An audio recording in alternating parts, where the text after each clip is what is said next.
Top quality और consistent performance के लिए सिर्फ सिल्वर पंप्स। टॉप क्वालिटी और कंसिस्टेंट परफॉर्मेंस के लिए सिर्फ सिल्वर पंप्स, नाम याद रखना। ये पूरे विषय एक बहुत दुर्भाग्यपूर्ण वाकया हुआ है।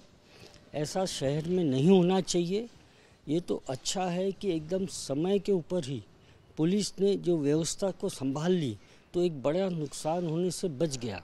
और आदरणीय चीफ मिनिस्टर साहब ने, मुख्यमंत्री जी ने जो कड़क होके बोला और कार्रवाई के आदेश दिए, इस वजह से पूरा शहर बच गया, नहीं तो मालूम नहीं कितना नुकसान होता। ऐसा जब कुछ भी वाकया होता है तो प्रत्यक्ष और अप्रत्यक्ष रूप से नुकसान होता है। प्रत्यक्ष नुकसान हमको दिख जाता है, आगजनी हुई, इतनी गाड़ियाँ जल गई, इतनी स्कूटर जल गई, ये यहाँ पर पत्थर मार दिया, इसका शीशा तोड़ दिया, इसको लूट लिया, ये प्रत्यक्ष हो गया। प्रत्यक्ष से कुछ नहीं होता। अप्रत्यक्ष नुकसान का आकलन करना जरूरी है। आज हम ये समाज जो है, समाज मिल के चलेगा, संगठित होके चलेगा तो देश आगे बढ़ेगा और विश्व के ऊपर कब्जा करेगा। समाज में ही अगर आपस में बचाव की स्थिति में हम लोग आ गए तो हम लोग विश्व के ऊपर कब्जा कैसे करेंगे। सबसे बड़ा जो आज हमारे लिए परेशानी है वो रोजगार है, और देश में सबसे बड़ा रोजगार कोई है तो वो स्वरोजगार है। हम स्वरोजगारी ही अर्थव्यवस्था को चालना देता है। अब ये 7 दिन में क्या हुआ, जो रोज कमा के रोज खाने वाले लोग थे, चाहे वो हाथ ठेले वाले हो, सर पे सामान रख के बेचने वाले हो, या रिक्शा वाले हो, ई रिक्शा वाले हो, ऑटो रिक्शा वाले हो, या चाय टपरी वाले हो, रोज़ समोसा कचौरी बेचने वाले हो, छोटी मोटी ठेले लगाने वाले हो, इनका क्या होगा। इनके 7 दिन की जो रोजी मर गई, जिसका आकलन नहीं है, ऐसे 2-3 लाख लोग जो नागपुर में हैं, प्रभावित हुए हैं, इनका क्या होगा। इसके लिए कोई कमेटी बैठ रही है, इनको कैसे इनकी जेब में पैसे डाले जाए। ये कमाते, ये बाज़ार में खर्च करते, बाज़ार में पैसा आता, वो आगे खरीदते। ऐसे जो रोलिंग होना था, ये पूरे पैसे की रोलिंग 7 दिन के लिए रुक गई। अभी आपको बताऊँ, बैंक बंद थे, 20 तारीख को जीएसटी का पैसा भरना था, इसका क्या होगा।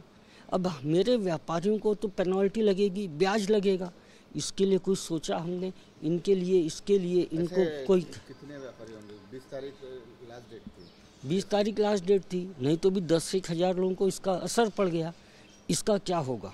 तो ये पैसे सरकार के खजाने में जाने थे, वो नहीं गए। इसका दंड भी देना पड़ेगा, पेनल्टी लगेगी, लेट फी लगेगी, और पूरी सिस्टम चरमरा जाता है। अभी व्यापारी के पास पूंजी सीमित होती है, वो आगे चेक दे के माल खरीदता है।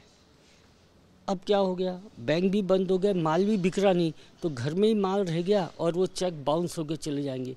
बैंकों में उसका सिबिल खराब हो जाता है, चेक बाउंस का उसके ऊपर नाम आ जाता है। इसकी कौन जवाब देगा। कैट की ओर से एक आकलन वगैरह किया गया है कि कितना व्यापार प्रभावित हुआ। देखिए, मेरे को ऐसा लगता है कि प्रत्यक्ष रूप से देखो, बाकी व्यापार तो आगे पीछे हो जाएगा, मगर 250 से 300 करोड़ रुपए का तो प्रत्यक्ष नुकसान दिख रहा है, जो रोजंदार और सब है। इसकी भरपाई कैसे होगी। 500 करोड़ के ऊपर है, मगर मेरा ऐसा आकलन है कि 200 करोड़ उस 7 दिन में नहीं हुआ तो वो बाद में हो जाएगा। व्यापारियों को कुछ मदद मिलनी चाहिए। हाँ, अभी जो आपने बोला जीएसटी का ये हुआ तो उसमें कुछ छूट मिलनी चाहिए। अभी हमारा ये कहना है, कोई ना कोई समाज में एक ऐसी एक समिति रहे जो इस प्रकार का आकलन करे, जिसके पास ऐसा डाटा रहे, और जो नुकसान हुआ है इसकी तुरंत भरपाई हो, सरकार को बोल के तुरंत एक्शन हो, इंश्योरेंस कंपनी से तुरंत पैसा मिले, बैंक में अगर जो देरी हो गई है या चेक बाउंसिंग के जो भी किस्से हो गए, इंस्टॉलमेंट नहीं गए, ईएमआई नहीं गए, उसका बिल्कुल भी बैंकों ने कुछ भी लेखा जोखा नहीं रखना चाहिए, उसकी पूरी माफी। कड़क, मजबूत, समझदार, आकलन करने वाली समिति का गठन हो गया तो निश्चित रूप से समाज को एक विश्वास रहेगा कि कुछ भी कम ज्यादा हुआ तो सरकार है, हमारे मुख्यमंत्री है, ये समझदार मुख्यमंत्री है, ये जानते हैं। तो हम मुख्यमंत्री से बोलेंगे कि इस प्रकार की कोई व्यवस्था हो जाती है तो कभी प्राकृतिक कुछ आपदा हो जाती है तो उसका तुरंत निराकरण होना, ऐसी एक नीति सरकार ने बनानी चाहिए।